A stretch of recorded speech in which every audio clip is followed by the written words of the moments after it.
The process for taking it out of this PS4. This doesn't really slide out. So what I did was I stuck my finger under it and lifted it, and it comes out pretty easy.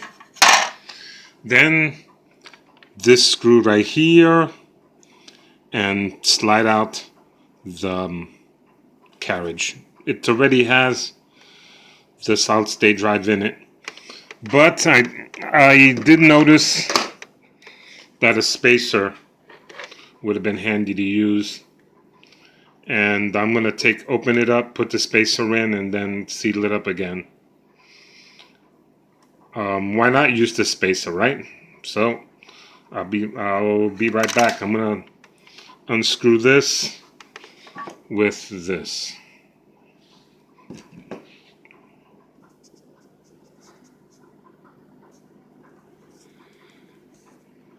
Took the screw out,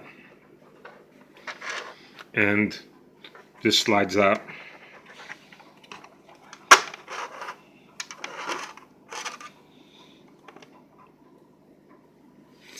Notice it has the solid state drive in it, and it's a bit of gappage there, and I just kind of, you can do it without the spacer, but I have the spacer, and actually, you know what? I don't think I need to unscrew it. All I need to do is slide the spacer in there. So, let's see. Can I do this with oh,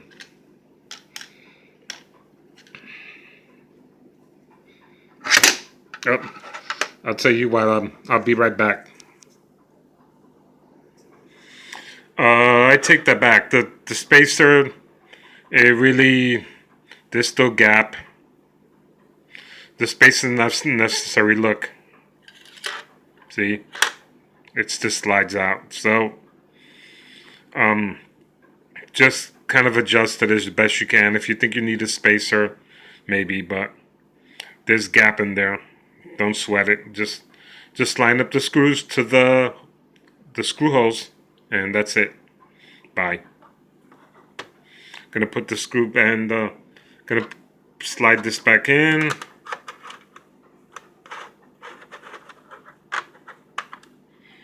And put the screw on, and then slide that back on, and then that'll be the end of it. So that's how easy it is. Bye.